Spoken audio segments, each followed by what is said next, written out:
My New Life in a Lawless World. By Moffat, 1990. Chapter 3. The Assassin's Onslaught.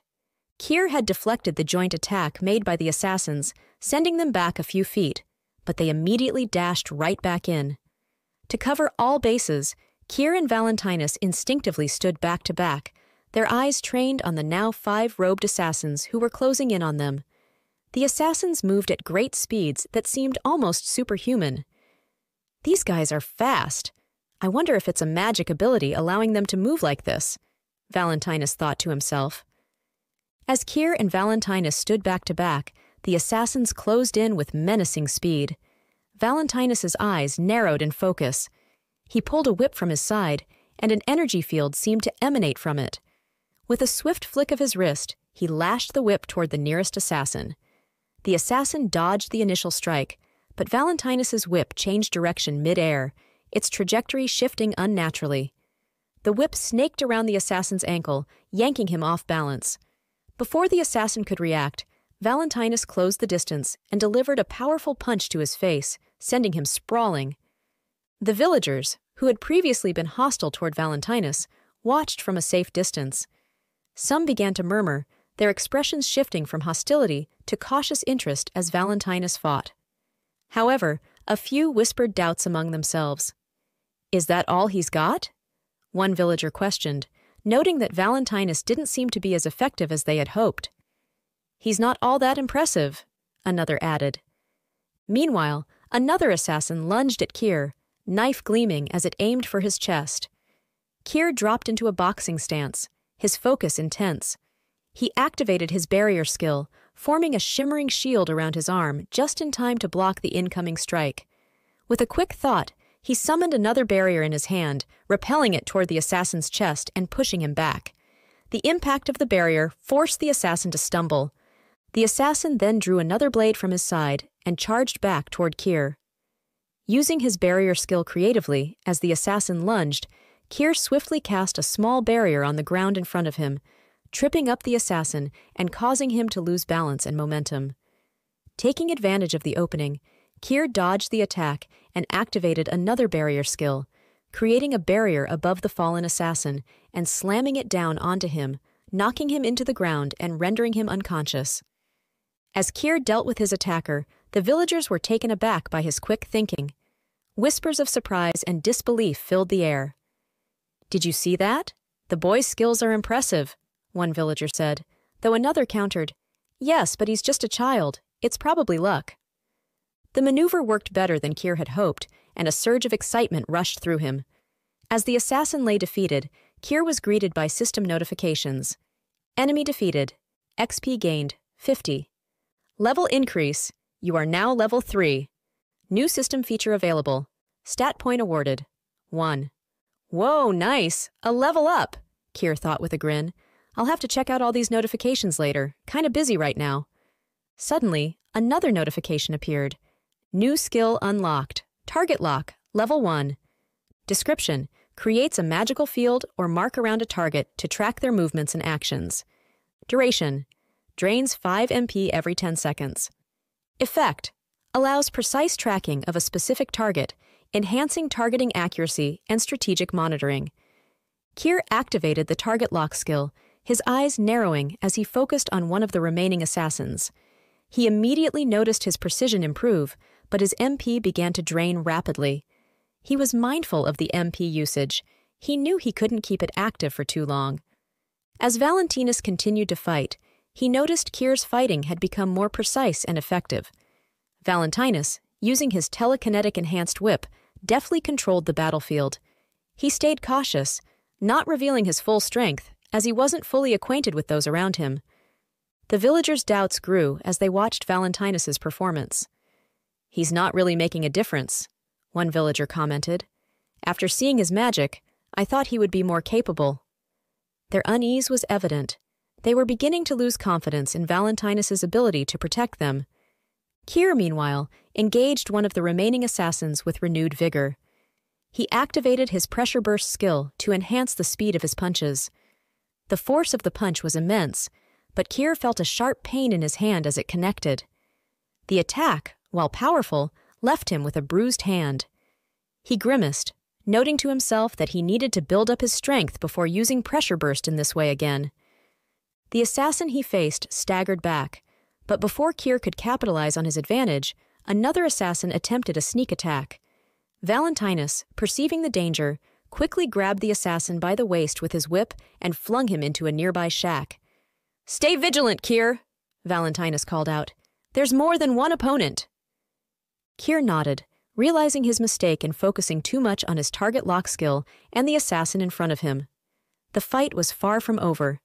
He refocused and used his barrier skill to block another strike, then delivered a series of swift counterattacks.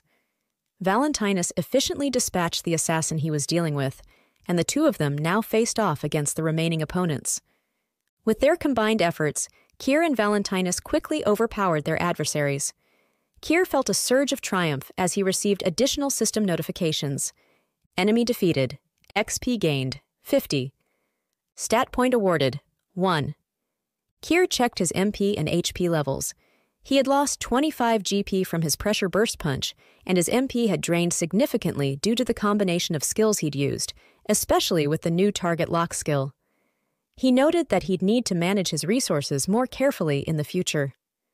As they caught their breath, Keir saw the assassin Valentinus had thrown into the shack, trying to make a run for it. With a swift use of his pressure burst skill, Keir closed the distance, tackled the assassin to the ground, and subdued him. The villagers' grumbling grew louder. "It seems like the boy's done more than the stranger," one remarked, dissatisfaction clear in their tone. Keir, surprisingly, was struggling to hold the defeated assassin down. The fight had drained him more than usual, likely due to the combination of using the new target lock skill along with his other abilities. It was a relief that his MP would slowly return over time. The assassin squirmed and fought, but in the end, he was still no match for Keir's strength. Finally, he gave up, panting and gasping for air. Keir ripped off the hood from his head, revealing a young Beastkin, about the same age as him. The boy's eyes were filled with fear and desperation. Keir couldn't help but wonder if he had been coerced into the attack. He calmed down a bit and used his inspect skill. What he saw confirmed his suspicions, but to test the truthfulness of the boy in front of him, he asked, "What's your name?" The Beastkin hesitated, his eyes darting around nervously. My name is Remy," he finally said, his voice barely above a whisper. Keir, noting the boy's honesty, thought, "Good start. He's telling the truth." "Why did you attack that man?" Keir asked. Remy ears drooping in shame. "My master made me do it," he said, his voice trembling. "He said he wouldn't give me food and shelter if I didn't attack him. I had no choice." Keir's suspicions were confirmed. The inspect skill had revealed that Remy was a slave. He felt a surge of sympathy for the young Beastkin. He knew what it was like to be alone and desperate in this world, and could understand why Remy had been forced into the attack. "Let him go," Valentinus said, his voice stern but kind. "He's just a pawn in someone else's game." Some villagers, watching this display, were in disbelief. "He's letting the would-be assassin go? What kind of weakness is this?" they murmured.